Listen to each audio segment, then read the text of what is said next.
누가복음 6장 44절부터 49절의 말씀 우리 한 절씩 교독하도록 하겠습니다. 저부터 읽겠습니다. 나무는 각각 그 열매로 아나니 가시나무에서 무화과를 또는 찔레에서 포도를 따지 못하느니라.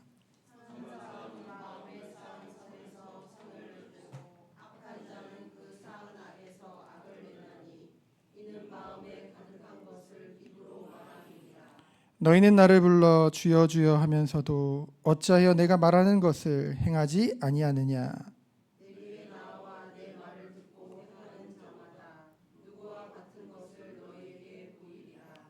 집을 짓되 깊이 파고 주추를 반석 위에 놓은 사람과 같으니 큰 물이 나서 탕류가 그 집에 부딪히되 잘 지었기 때문에 능히 요동하지 못하게 하였거니와.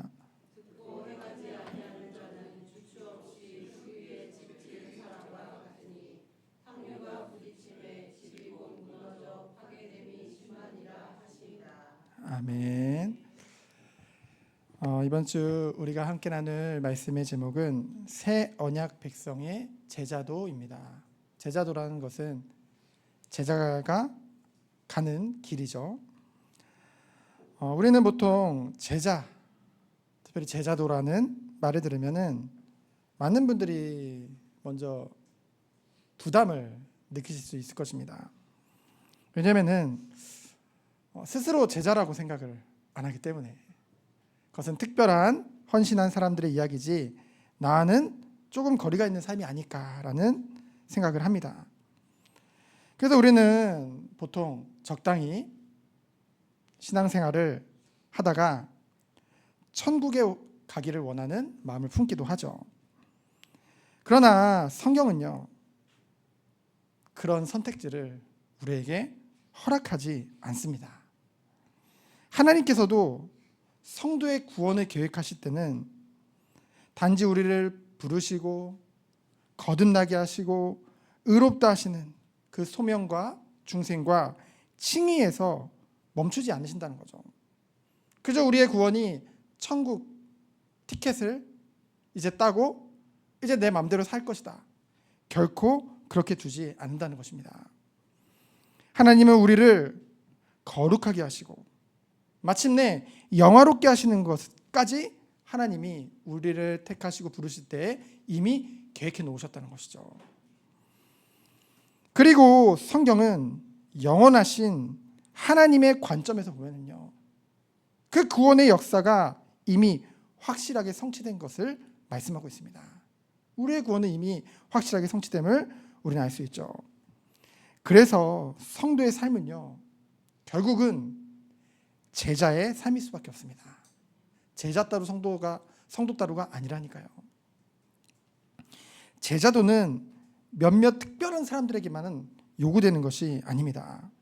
구원받은 모든 성도를 향한 하나님의 뜻이라는 것이죠. 그리고 그 길은 우리의 의지와 능력만으로는 갈 수가 없습니다.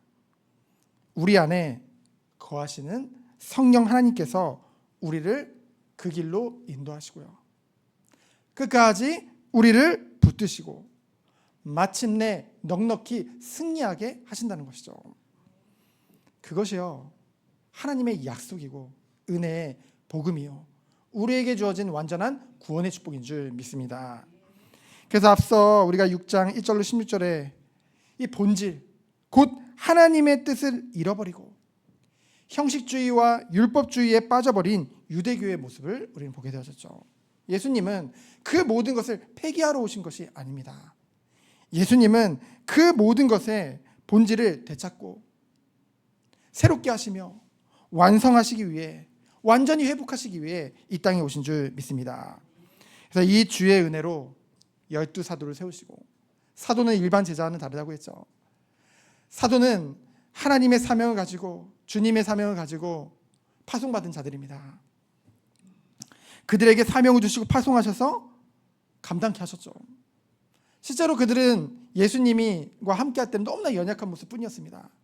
그러나 주님이 이제 공생애를 마치시고 십자가에서 죽으시고 약속대로 부활하시고 승천하시고 그들에게 그 사명을 위임해 줬을 때 그들을 통해서 무엇이 시작돼요?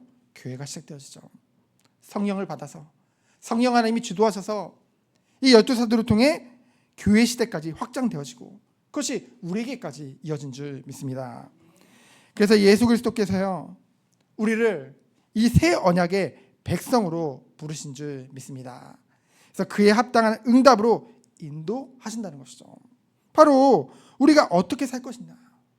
결론은 제자로 살도록 우리 한 사람 한 사람을 이끄실 줄 믿습니다. 누구도 피할 수 없어요. 제자는 사실 소수거든요.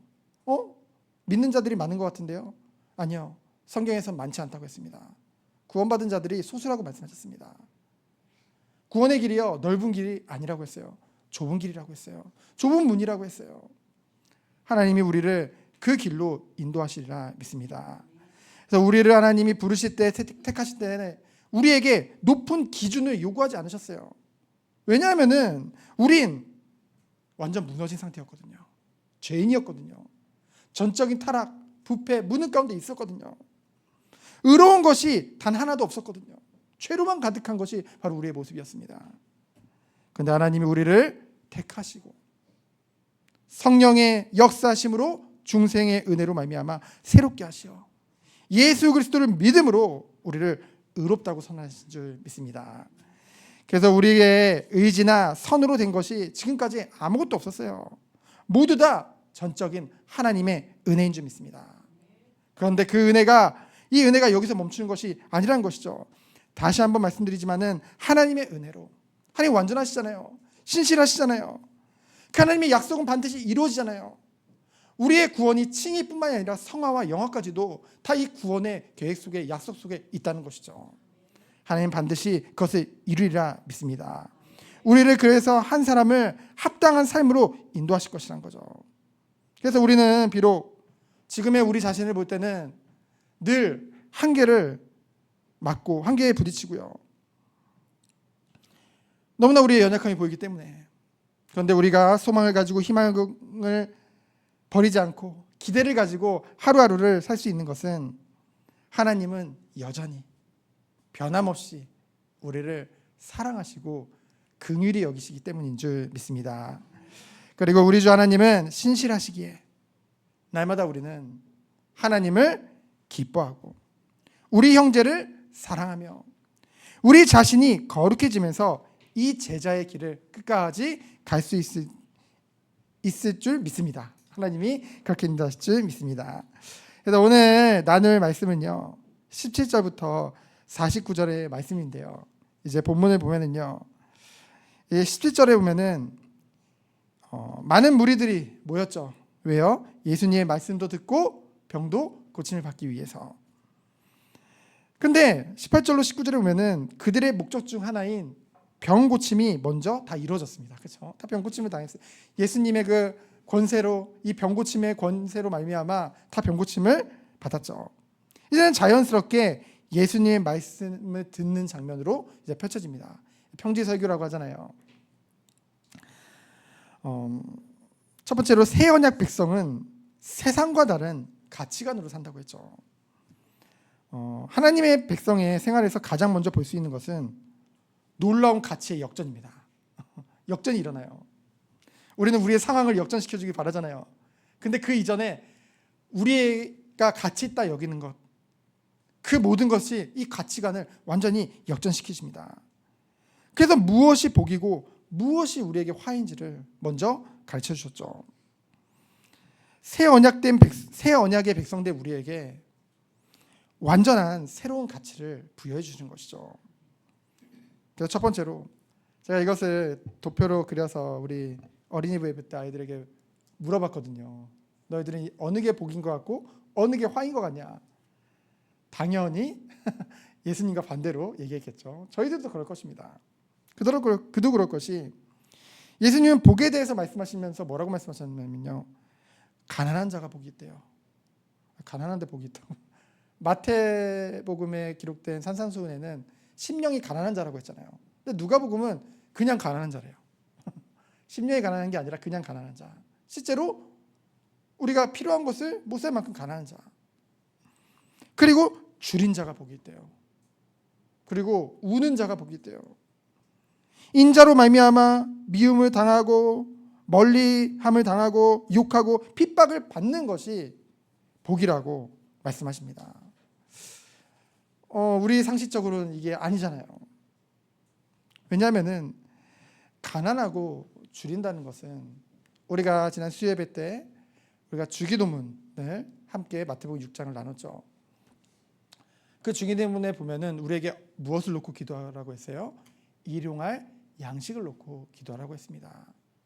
우리는 보통은 우리의 미래를 생각하면서요. 이것도 준비해야 되고 저것도 준비해야 되고 그러려면 이것도 모아야 되고 저것도 모아야 되고 결국은요.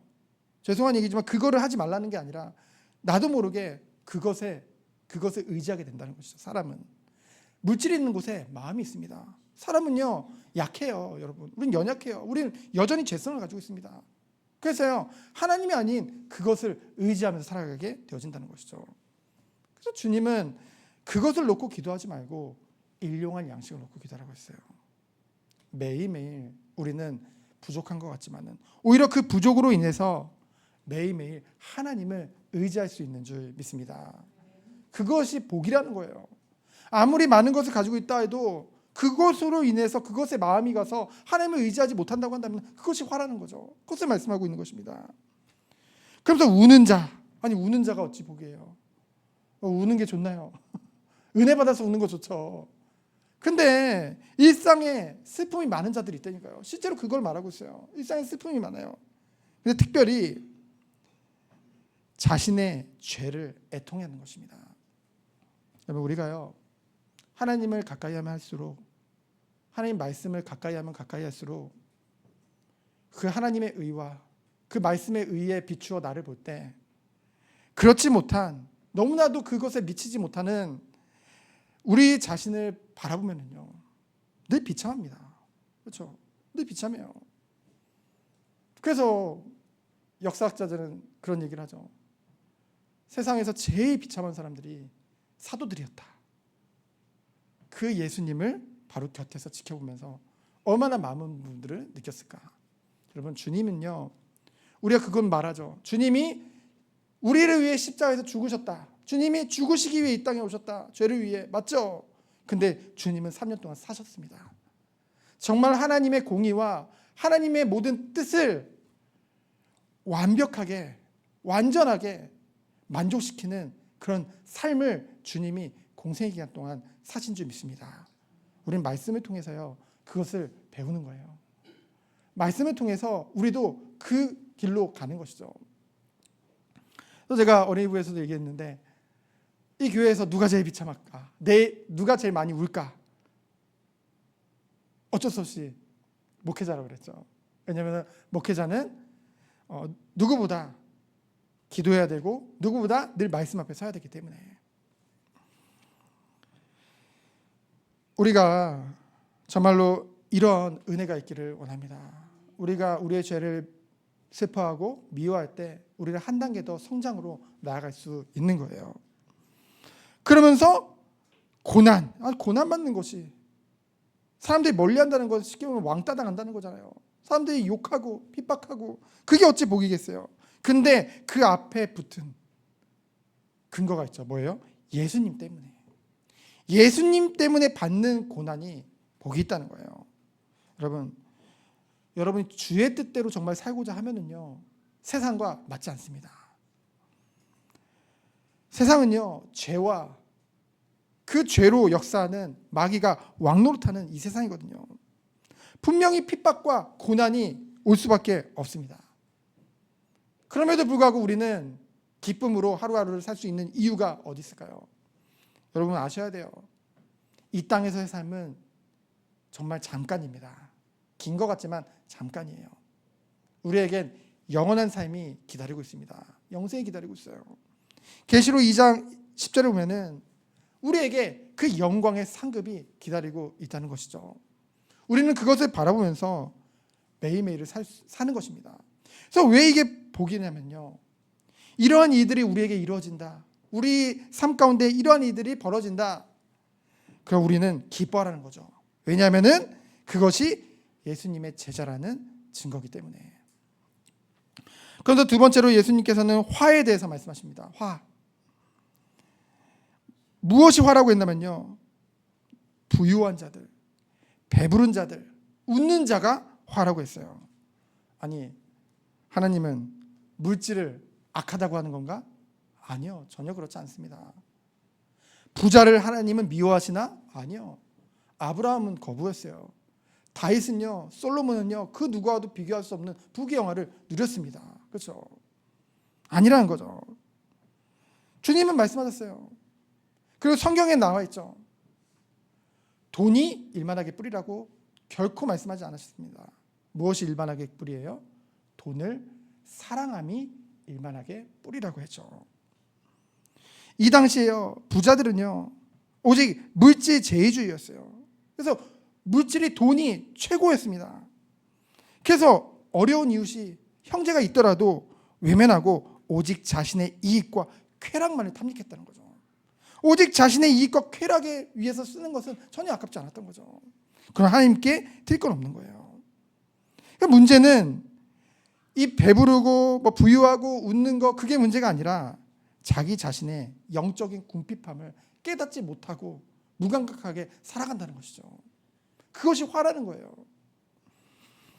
그러면서 칭찬받는 자, 아니, 언제는 세상으로부터 칭찬을 받는 자가 되라, 너희를 통해서 나에게 영광을 돌리게 해라 라고 말씀하셨는데, 또 칭찬받는 자가 화라고 말씀하세요. 여러분, 사람들은 누구나 인정 욕구가 있거든요. 누군가 나를 인정해주고 칭찬해주면 좋거든요. 근데 이제 구약의 실례를 들면요, 여러분 아합과 이세벨 아시죠? 악한 왕이고 왕비잖아요. 그런데요, 이 아합과 이세벨 곁에 굉장히 이들이 그 당시에 아주 악한 정치를 했거든요. 그렇죠? 만드는 것마다 악한 법이었어요. 다 너무나 악한 짓이었어요. 근데 주변에요, 누가 있었냐면요, 늘 잘한다, 아유 왕이시여, 이세벨 왕비시여, 너무나 잘하고 있습니다, 늘 좋은 것만 예언하는 거짓 예언자들이 곁에 있었어요. 그래서 이 거짓 예언을 함에 있어서 아합과 이세벨로부터 그들은 칭찬을 받았죠. 그리고 부귀 영화도 보장받았습니다. 근데 반대로 그것이 옳지 못함을, 하나님 앞에서 옳지 못한다고 얘기하는 참 선지자들은 핍박을 받는 위치에 있게 되어지는 것을 우리는 보게 되었죠. 여러분, 죄로 오염된 인간들이 주는 칭찬은 성도에게 쓴뿌리가 되어집니다. 오히려 그들이 우리를 보면서 잘한다 잘한다 할 수가 없거든요. 안 맞을 수밖에 없거든요. 그래서 참 성도는 타락한 세상으로부터 칭찬보다는 어쩌면은 말세가 가까울수록 비난과 핍박을 받는 게 자연스럽게 되어진다는 거죠. 주님의 말씀 안에서. 그러면은 두 번째로, 이제 새 언약 백성은 하나님 아버지의 성품을 닮아가는 줄 믿습니다. 20절로 38절이에요. 2대지 3대지는 이제 빨리 지나갑니다. 왜냐하면은 우리가 이 새벽 예배 때, 지난 새벽 예배 때 들으신 분들은 알겠지만은 이제 이 말씀의 병행 구절들도 함께 보면서 깊이 있게 이제 나누거든요.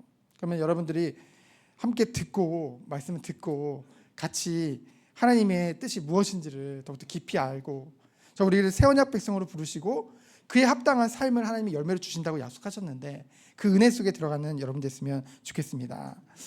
자녀들이 부모를 닮고 싶어서 닮는 게 아니거든요. 왜 닮을까요? 뭐 유전적으로도 혈통적으로도 닮음이 있겠지만은 중요한 것은 함께 살기 때문입니다. 그렇죠? 함께 살기 때문에 닮아요. 뭐 자녀만 닮나요? 형제도 닮고 자매도 다 닮습니다. 가족은 다 닮아요. 그렇죠? 왜? 가까이 하니까. 늘 함께 하니까. 정말 새 언약 백성이라는 것은 성령 하나님이 우리 안에 내주하신다고 하셨어요. 그렇죠? 그 거룩하신 성령 하나님이 우리와 늘 함께 하신다고 하셨습니다. 그러면은 이 하나님 아버지를 우리가 가까이 하고 있기 때문에 우리는 당연히 주님의 성품을 닮아갈 수밖에 없다는 것이죠. 여기서 보면은 27절로 38절 보면은 참 우리 보고 하라고 그러면은 쉽지 않은 것을 예수님께서 말씀하십니다. 근데 중요한 것은요, 이것을 우리 보고 하라는 게 아니에요. 이렇게 될 수 있게끔 하나님이 이끄신다는 약속인 줄 믿습니다. 그래서 우리에게 원수와 악을 행하는 자, 우리를 저주하는 자, 우리를 모욕하는 자, 한쪽 뺨을 때리는 자 구체적으로 나와 있죠. 그러한 자들을 어떻게 하래요? 사랑하래요. 그들은 우리에게 악을 행하는데 우리는 선하게 대하래요. 그리고 그들은 우리에게 악을 쏟아내고 우리를 비난하고 우리를 저주하는데 그들을 향해서 우리는 축복해 주래요. 심지어는 기도해 주래요. 그리고 또 뭐냐면요, 무엇을 달라고 그러면은 우리가 보통 무엇인가 구워줄 때는 받을 것을 생각하고서 주잖아요. 근데 무엇도 바라지 말고 그냥 구워주래요. 다 주래요. 우리의 기준으로는 하나님, 우리가 세상에서 호구로 살아가는 겁니까? 우리가 정말 이용당하라는 겁니까? 그렇게 보이잖아요. 그리고 또 그들을 결코 비판하지 말고 정죄도 하지 말고 용서하라고 말씀하십니다. 여러분, 인간의 본성으로는 불가능한 거죠. 왜냐하면 누구나 이기적이기 때문에. 제가 이거를 이렇게 이번 한 주간 이 말씀을 저는 미리 묵상하잖아요. 미리 묵상하는데 사실은 누군가 저를 모욕해도 저는 이게 잘 참아지더라고요. 이제는. 그러니까 별로 아무렇지도 않아요. 그러니까 누군가 저에게 악을 행했을 때 그냥 아무렇지도 않더라고요. 근데 옆에서 와이프가 화내래요. 그래서 저보고 대단하대요. 무슨 일이 있었냐면 어저께 이게 가구를 옮기는데 여기 우리 교회 앞에 여기 입구에 오토바이를 대놓은 거예요. 그럼 우리가 가구를 옮길 수가 없잖아요. 그래서 그걸 비켜달라고 하니까 제가 되게 친절하게 웃으면서 딱 얘기했거든요. 혹시 이거를 좀 이렇게 했더니 확 뭐라고 쏘아 붙이는 거예요. 완전 시비조로. 근데 저는 기분이 하나도 안 나쁜 거예요. 이 사람이 정말로 마음이 그렇구나. 정말로 늘 힘들고 어디 가서 누군가 이렇게 사랑을 받거나 뭐 그런 게 아무것도 없고 그냥 자기가 너무 괴롭구나. 그러니까 이렇게 하는구나. 그러니까 옆에서 그러더라고요. 뭐 화를 냈다기보다는 대단한 것 같다고, 어떻게 이제 많이 변한 것 같다고 막 이러는 거예요. 그래서 제가 속으로 생각했죠. 나니까. 그러니까 나한테 뭐라 했으니까. 근데 반대로 저 화난 거 아닙니다. 반대로 누가 이런 반대 상황이에요. 누가 와이프 보고 대뜸 뭐라고 했어요. 그리고 또 대뜸 우리 자녀들에게 악을 행했어요. 여러분 어떨까요? 제가 어떨까요? 그런 일이 자주 벌어지지 않아서 모르겠지만 하나님이 은혜 주시지 않으면 아마 참지 못할 것입니다. 그래서 사실 우리가 손양원 목사님 하면은 사랑의 원자폭탄이라고 하잖아요. 그 손양원 목사님이 대단한 거예요. 그렇죠? 그 공산당들이 저기 자녀들을 2명을 너무나 하나님을 잘 믿고 신실하고 정말 이제 미국으로 이제 신학자로서 유학 갈 준비를 하던 너무나 신실한 2 아들을 잃었잖아요. 그렇죠? 근데 어떻게 했어요? 그 죽인 그 청년을 용서한 것뿐만이 아니라 어떻게 했어요? 양아들로 삼았고요. 그 고백을 보세요. 하나님, 저는 너무나 연약한 저는, 너무나 미약한 저는 우리 2 자녀 미국 보내가지고 하나님의 영광을 위해서 쓰게 하려고 했는데 하나님은 더 좋은 저 천국으로 보내셨네요. 그 고백을 하는데 어떻게 그럴 수 있을까? 하나님의 은혜죠. 사실은 하나님의 은혜입니다. 아마 여기 계신 모든 분들은 아마 신앙적인 뿐만이 아니라 이제 웬만큼 죄송합니다. 오래 사셨기 때문에 연륜이라는 거 있기 때문에 웬만한 사람들은 그냥 그러려니 하고 넘어갈 수 있어요. 근데 여전히 자녀 문제 또는 가족 문제, 가족을 건든다, 자녀를 건든다, 나도 모르게 참지 못하는 그런 게 나올 수도 있죠. 그런데 하나님은 그 모든 것이 가능하다고 말씀하십니다. 왜냐하면요, 이것은 우리의 능력이 아니기 때문입니다. 바로 이 모든 것을 초월하는 완전한 하나님의 능력으로 말미암아, 주님의 절대적인 사랑과 자비로 말미암아 이 모든 것이 가능한 줄 믿습니다. 그래서 우리가요, 우리는 이게 안 되는데, 우린 결코 이런 모습이 잘 안 되는데, 그렇기 때문에 우리는 더욱더 어디 앞으로 나가는 거예요? 주 앞에 더 가까이 나가는 거예요. 우리가 이 예배 시간에 정말로 우리가 예배 드리잖아요. 이 예배 시간에 더욱더 마음으로 다해서 기도하면서 하나님 앞에 나아가는 거예요. 비판하지 마라. 여러분, 사람이 왜 비판할까요? 자기도 연약한 거 알거든요. 근데 왜 비판할까요? 남을 왜 비판할까요? 이 비판이라는 것이 어떠한 의미를, 신학적인 의미를 담고 있냐면요, 연약한 인간의 약점과 한계를 남에게서만 찾으려는 모순된 태도 때문이에요. 그게 비판으로 나온다니까요.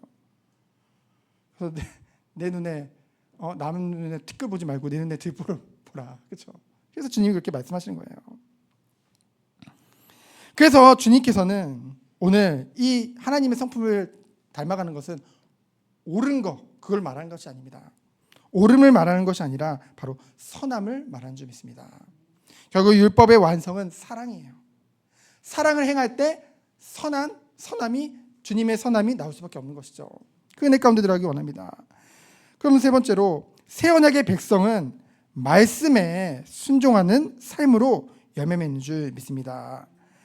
다른 사람을 보기 이전에 스스로를 돌아보라는 거죠. 여러분, 예배 시간은요, 다른 사람 바라보는 시간이 아니에요.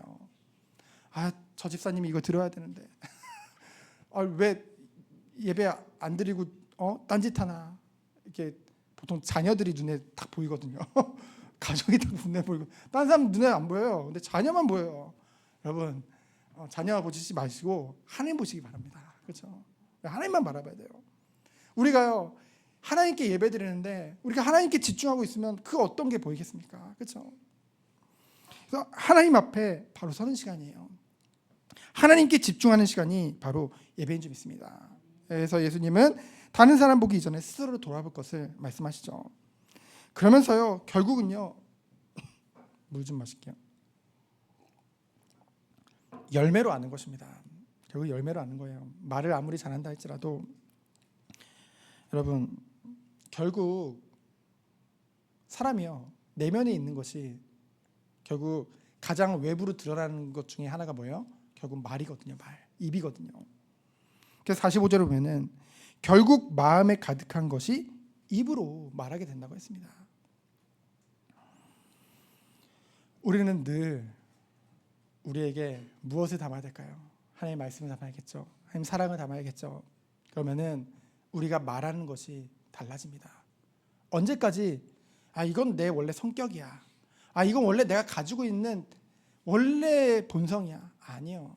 하나님은 그 모든 것을 바꾸시는, 새롭게 하시는, 완성하시는 하나님인 줄 믿습니다. 그래서 우리는요, 싸워야 돼요.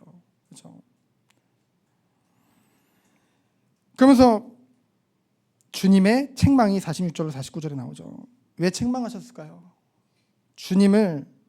예수님을 주라 고백하면서도, 주라 고백한다는 것은, 주님이 주인이라는 것은 우리가 종이라는 거잖아요. 우리가 종이라 하면 우리는 우리의 의지나 우리의 기준이나 다 내려놓고 주인의 말에 순종하는 것이 바로 그 종이잖아요. 종. 하나님께서 우리의 왕이시고 우리는 하나님의 백성이고, 주님이 우리의 주인이시고 주님이시고, 우리는 그 앞에 무릎 꿇은 그런 종으로 하나님이 부르셨다는 것이죠. 근데 예수님을 주라 고백하면서 말씀을 행치 않는 자들에 대해서 말씀하고 있는 것입니다. 그래서 이제 집에 대해서 집 짓는 것으로, 건축으로 표현을 하시죠. 여러분, 우리가 위로 높은 건물을 지으면 지을수록 밑에 반석을 더욱더 깊이 파게 되어집니다. 그래서 단단한 땅을 준비하죠. 그리고 깊이 파지 못하고 그냥 낮은 집을 짓다 할지라도 땅을 파고 이제 콘크리트를 딱 메워서라도 튼튼하게 만들어 놓고 그 위에 집을 짓게 되어지거든요. 왜냐하면 흙 위에 집을 지으면은 흙의 특성이 어때요? 비가 오면은 쓸려 내려가고 점점 무너지고 젖으면요, 그렇죠? 무너짐이 심할 수밖에 없거든요. 그래서 우리는 집을 모래 위에 짓는 사람은 없습니다. 반석 위에 짓죠. 우리의 삶을 어디에 짓느냐? 정말 우리가 하나님의 은혜를 받았다고 한다면은, 하나님이 우리의 주님이 분명하다고 한다면은, 우리는 주님을 사랑하기 때문에 주의 말씀에 순종함으로 나아갈 수밖에 없다는 것이죠. 우리가 이 시간 듣는 이 말씀에 우리는 순종함으로 나아가게 된다는 것입니다. 그래서 주님의 책망은요, 우리를 탓하기 위함이 아니라, 우리를 넘어뜨리려 함이 아니라, 도리어 우리가 돌이켜서 회개함으로 하나님의 뜻을 알고 그 뜻 가운데로 거하게 하시기 위한 하나님의 사랑이요 주의 자비인 줄 믿습니다. 그럼 어떻게 해야 될까요? 듣고 행하는 자는 축복을 받는다고 했죠. 반석 위에 지은 사람이라고 말씀하고 있습니다. 우리도 이 은혜 가운데 들어가기 원합니다. 그래서 하나님께서는 우리를 한 사람 한 사람을 그냥 그저 그렇게 살다가 가는 거 포기하시기 바랍니다. 하나님은 결코 그렇게 부르시지 않으셨어요. 말세가 가까울수록 이러한 모든 일들이 우리에게 일어날 것입니다. 그때 우리는 우리의 시선을 어디에 둬야 될까요? 우리는 어디에 중심을 두어야 될까요? 하나님께서 우리를 주님의 제자로 부르시고 하나님의 완전하신 구원의 계획 가운데 약속 안에서 은혜로 우리 한 사람을 세우시고 이끌어 가실 줄 믿습니다. 그 은혜 새 언약의 백성으로 이 교회의 공동체로 하나님이 우리를 부르시고 세워가실 줄 믿습니다. 이 은혜 안에서 승리하는 우리 모든 성도들 되어지기를 예수 그리스도의 이름으로 축원드립니다. 시작 기도합니다. 하나님 감사합니다. 주님 주신 오늘 말씀 우리가 지식으로 그냥 끝내는 것이 아니라 듣고 행함으로 함께 나아가는 우리 한 사람 한 사람 되도록 주께서 축복하여 주옵소서. 살아계신 예수 그리스도의 이름으로 기도합니다. 아멘. 우리